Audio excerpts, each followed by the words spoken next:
ओळखलत का मला? नमस्कार, मी जिजाऊ. आज खास तुमच्या भेटीला मी आले आहे. तुम्हाला माझी जीवनगाथा ऐकवायला मी आले आहे. का माहित आहे? कारण दैदिप्यमान पराक्रमाची पताका अटके पार फडकवणारा माझा महाराष्ट्र आज पुन्हा एकदा जातीपातीच्या विळख्यात अडकताना मला दिसत आहे. स्वराज्य स्थापनेनंतर मोकळा श्वास घेणाऱ्या माझ्या आई बहिणी आज पुन्हा एकदा असुरक्षिततेच्या फेऱ्यात अडकताना मला दिसत आहे. सत्तेच्या हव्यासापोटी कुरघोडीचं राजकारण होताना दिसत आहे. महाराष्ट्राच्या पराक्रमी इतिहासाचा विसर सगळ्यांनाच पडला आहे. आणि याच महाराष्ट्राच्या पराक्रमी इतिहासाचं स्मरण पुन्हा एकदा करून देण्यासाठी मी आले आहे तुमच्या भेटीसाठी. मी जिजाऊ.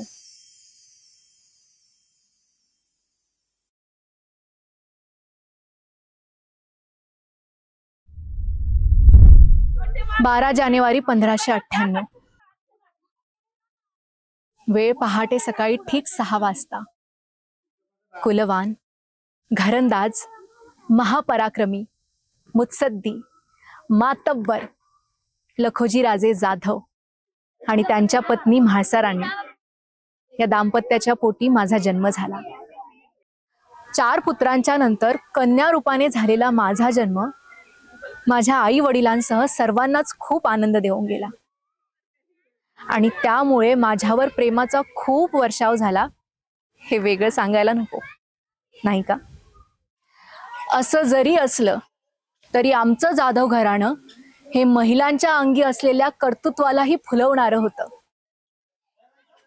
लढाईच्या निमित्ताने महिनोन महिने प्रांतातील पुरुष मंडळी जेव्हा प्रांतापासून दूर असायची तेव्हा राज्यकारभाराची धुरा ही महिलांच्याच हाती असायची आणि त्याही मुत्सद्दीपणे प्रांताचा राज्यकारभार यशस्वीपणे पार पाडायच्या. हेच बाळकडू आम्हालाही मिळालं होतं. घोडेस्वारी, तलवारबाजी, भाला याबरोबर प्राथमिक शिक्षण, राज्यकारभार या सगळ्यांचं प्रशिक्षण मला मिळत होतं.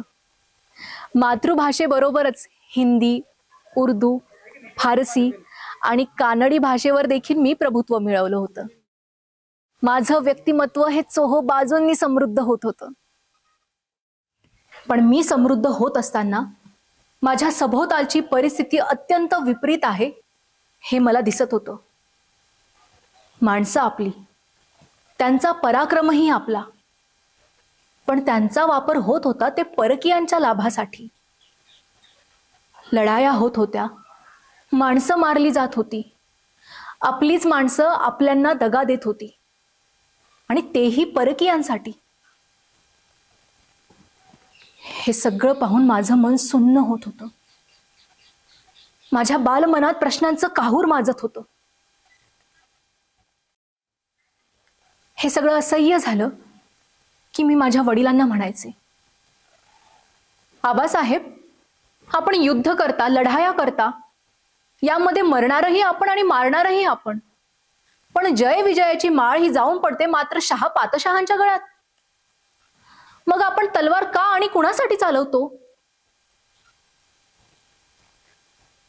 यावर आबासाहेब काहीच बोलायचे नाही. नुसताच माझ्या डोक्यावरून हात फिरवून तिथून निघून जायचे. महिलांवर होणारा मुघल अत्याचार देखील मी पाहत होते.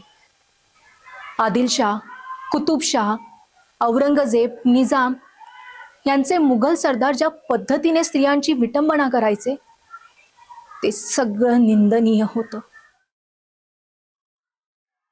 प्रश्नांचं हे वादळ कधीही न थांबणारं होतं. हे सगळं अनुभव घेत आयुष्याचा प्रवास करत असताना माझ्या आयुष्यात एक असं वळण आलं जे प्रत्येक मुलीच्या आयुष्यात एकदा येतच.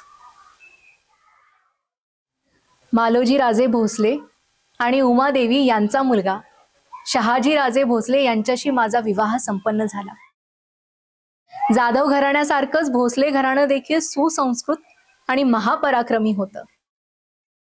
भोसले घराणं हे पंचक्रोशीत महादेवाचं निस्सीम भक्त म्हणून ओळखलं जायचं.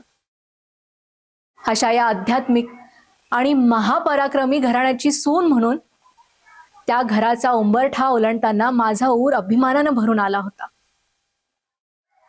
मी सुदैवी होते, कारण जसं माझं माहेर स्त्रीच्या अंगी असलेल्या कर्तृत्वाला फुलवणारं होतं, तसंच वातावरण मला माझ्या सासरी देखील मिळालं होतं.